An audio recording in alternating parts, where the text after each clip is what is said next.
Hello बच्चों, चलिए प्रश्न को पढ़ते हैं।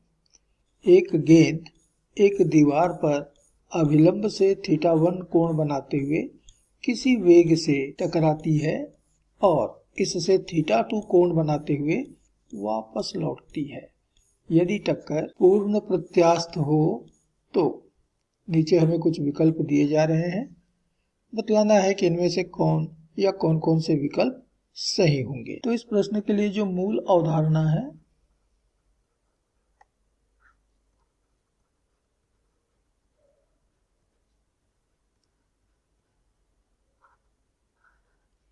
वह है पूर्ण प्रत्यास्थ टक्कर। अब एक पूर्ण प्रत्यास्थ टक्कर में निकाय की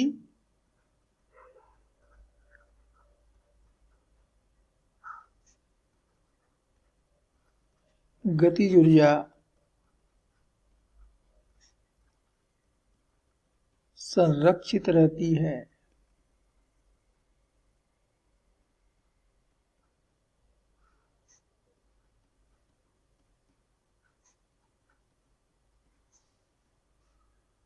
और इस टक्कर में निकाय का संवेग भी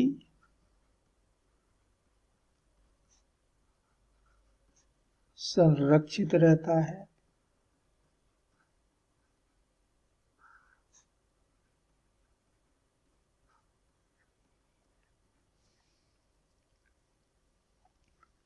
तो इस टक्कर में, जिसको हम पूर्ण प्रत्यास्थ टक्कर कहते हैं, में निकाय की गतिज ऊर्जा और निकाय का संवेग दोनों ही संरक्षित रहते हैं। यह प्रश्न इसी अवधारणा पर आधारित है। तो मान लीजिए दीवार है जिस पर एक गेंद u वेग से और दीवार के अभिलंब के साथ θ1 कोण बनाते हुए पूर्ण प्रत्यास्थ संघट करती है, टक्कर करती है, और अभिलंब के साथ θ2 कोण बनाते हुए मान लिया कि v वेग से वो वापस लौट जाती है। तो गेंद की टक्कर के पूर्व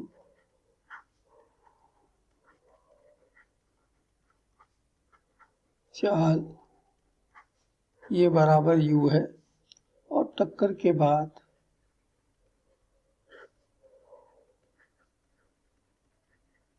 चाल ये मान लेते हैं हमने, या मान लिया है हमने v है। इस गेंद का द्रव्यमान मान लीजिए m है। गेंद का द्रव्यमान बराबर मान लिया m है। तो गतिज ऊर्जा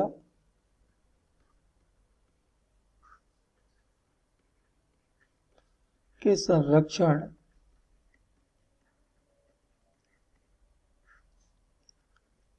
के नियम से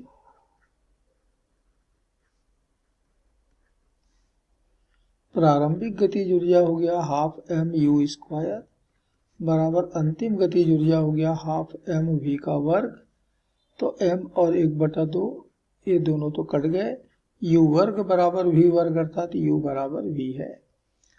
अर्थात टक्कर के पूर्व की चाल और टक्कर के बाद की चाल ये दोनों एक समान है, बराबर है। अब गेंद के प्रारंभिक वेग का अभिलंब के समांतर जो घटक बनेगा, ये कोण भी हमारा θ1 होगा, एकांतर कोण है। तो इधर घटक मिलेगा u cos θ1 और दीवार के समांतर मिल गया u sin θ1। ठीक इसी प्रकार अंतिम वेग v का दीवार के लंबवत घटक हो गया v cos θ2 और दीवार के समांतर हो गया v sin θ2। अब यहाँ पर संवेग भी संरक्षित रहता है। इसका मतलब है कि दीवार के समांतर जो गेंद का जो संवेग है, दीवार के समांतर जो संवेग है वो प्रारंभिक संवेग और अंतिम संवेग एक समान होने चाहिए। तो दीवार के समांतर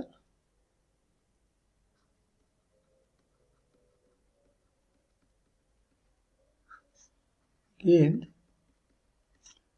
के संवेग संरक्षण से संवेग संरक्षण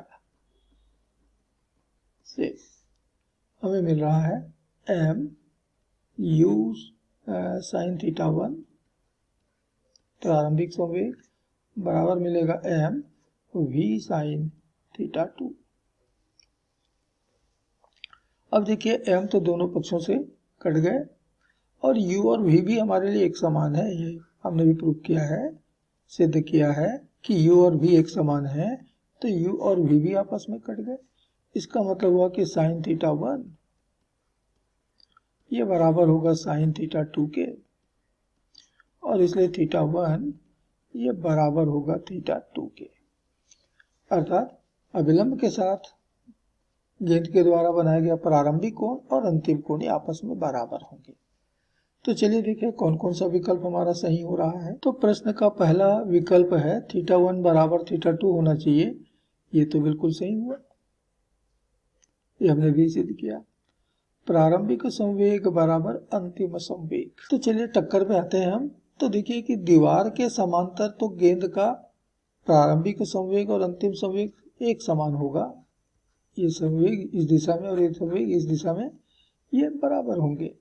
लेकिन गेंद के लंबवत देख रहे हैं, दीवार के लंबवत देख रहे हैं कि प्रारंभिक संवेग की दिशा दीवार की तरफ है तो अंतिम संवेग की दिशा दीवार के बाहर की तरफ है। अर्थात केवल गेंद की बात हम करते हैं तो गेंद का संवेग प्रारंभिक संवेग और अंतिम संवेग बराबर नहीं है। हाँ, लेकिन पूरे निकाय का संवेग यानी दीवार धन गेंद, दीवार और गेंद ये पूरा निकाय है, इस संयुक्त निकाय का, इस पूरे निकाय का संवेग जो है वो संरक्षित रहेगा।